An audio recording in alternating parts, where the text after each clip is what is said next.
Oi, turma, do livro O Céu e o Inferno, Allan Kardec, capítulo 4, O Inferno, no item 4, a semelhança dos pagãos, os cristãos têm o seu rei dos infernos, que é o Satanás, com a diferença de que Plutão se limitava a governar o império sombrio que havia recebido, mas sem praticar maldades.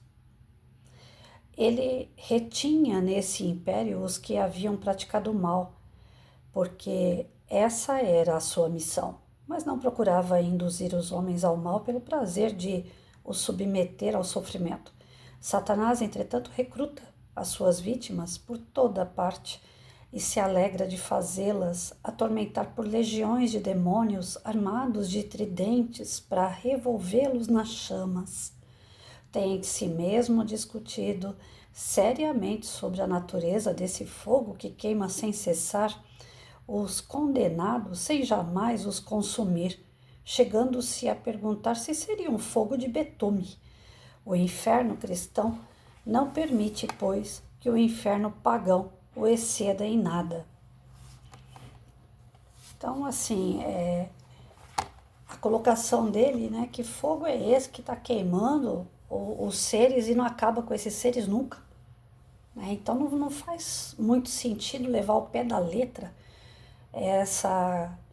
esse entendimento do fogo do inferno, porque se a pessoa está condenada a ficar queimando lá no fogo do inferno, chega uma hora que vira cinza, acaba, né? E que fogo é esse que não termina nunca, que não acaba com a pessoa nunca? Ela tá lá a vida inteira, vai ficar penando lá no fogo do inferno. Já pensou, gente? São coisas assim que, sem querer desrespeitar quem acredita, lógico, mas a gente está falando aqui da doutrina espírita, né? O nosso espaço é para pensar de uma forma diferente. Então, eu quando era criança, eu ficava imaginando isso, né? Eu entrei num lugar com a minha mãe, eu era muito pequenininha, e eu não lembro se era centro de umbanda, alguma coisa assim. Tinha aquele monte de figura de diabo, né? Umas estátuas desse tamanho assim, com chifre, tridente na mão. Eu olhava para aquilo, eu lembrava das histórias de desenho animado que tinha, né? O anjinho e o demônio. E eu falava, pensava comigo, pequenininha, eu devia ter uns 6, 7 anos de idade. Não era espírita, vivia dentro da católica. E eu pensava pequenininha, né? Falava, será que existe mesmo esse bichinho vermelho pendurado de um lado e o anjinho de asa, né? Pendurado do meu outro lado? Já pensou se cada pessoa tivesse isso, né? Lá na católica eles falam que é um só, que cuida de tudo. E aí aqui a gente vê que o formato, né? A estátua, tem uns que a cara é mais de criança, outra a cara é mais de adulto, um tem barba, outro não tem barba. Então essas coisas assim não entravam na minha cabeça. Eu falo, da onde é que eles tiraram o retrato do demônio? Como é que eles viram o demônio que a pessoa fala que só vê se vai pro inferno? E aí, quem é que contou para eles como que era esse demônio para fazer as estátuas? Né? E essas estátuas, essas figuras são tão diversas e a católica prega que é um só, que está em tudo que é lugar, como o bem e o mal, é Deus e o diabo. Então, assim, tem coisas que não se encaixavam, né? Vocês vão me chamar meia doida, né? Mas eu era criança, essas coisas não se encaixavam, não entravam na minha cabeça. E hoje, quando eu faço a leitura do céu e inferno, que está sendo mais do que esclarecedora, então, se eu tivesse tido esse tipo de informação quando eu era criança, talvez eu não teria tanto conflito, né, de existência, porque a gente tem um monte de conflito de existência. Chega uma certa parte da vida da gente que a gente fala assim, será que a gente merece mesmo estar aqui nesse mundo doido, né? Para onde é que eu vou depois de tudo isso? Será que mesmo sendo bom, com falha, será que Deus vai permitir que eu esteja num lugar bom? Então, existem essas crises de existência no decorrer da nossa vida, né?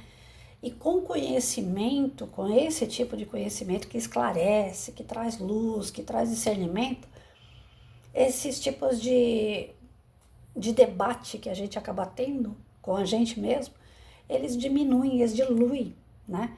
Veja bem, hoje para mim, aí mais do que nunca, esclarecida como eu estou buscando, né, através da doutrina, Eu não entra na minha cabeça de forma nenhuma uma pessoa ter que ficar queimando eternamente no fogo do inferno. Uma, porque Deus, o nosso Pai, perfeito, maravilhoso, bondoso, justo, vai lá ficar vendo o seu filho queimar eternamente, não vai fazer nada. Não vai ter misericórdia nenhuma com aquela pessoa. Então, que bom é esse, né? Que justo é esse. E outra, a pessoa tá queimando no fogo e vai queimar, queimar, queimar, queimar, vai gritar a vida toda ali e não vai sair desse caldeirão nunca. Não morre nunca, não dilui nunca nesse fogo, né? Então, assim, tem algumas coisas que são ditas figuradamente e que o homem abusa do entendimento, leva esse entendimento, essa interpretação da forma dele, e aqueles que não têm o conhecimento, que não têm esclarecimento, que não busca estudar, não busca a verdade, acaba caindo. E é fácil você ludibriar pessoas quando elas não têm estudo. Eu vejo pela sala de aula, né? Eu tenho 32 anos de sala de aula.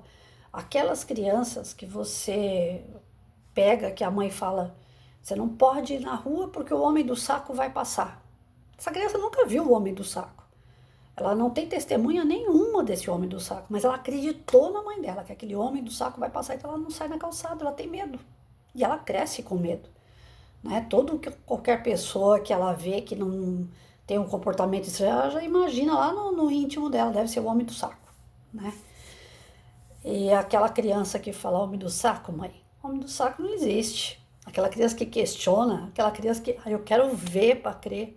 Essa daí não vai acreditar, ela vai para a rua, ela vai encarar a situação. Né? Então, o medo, ele estagna a gente, o medo tranca a gente, o medo não deixa a gente raciocinar, né? Imaginem só, hoje eu tenho medo de atravessar a rua, eu tenho dificuldade para andar, então para atravessar a rua eu tenho um pânico, porque os carros do jeito que andam, né? Então, a sensação que eu tenho é que quando eu for atravessar a rua, ninguém vai respeitar que eu ando devagar e vai ficar me acelerando ou vai passar por cima. Então, muitas das vezes eu evito. Eu peço para as pessoas me deixarem na frente do local onde eu tenho que ir, para não ter que atravessar a rua, para não ter que atravessar uma calçada. Medo. O medo não deixa a gente fazer as coisas.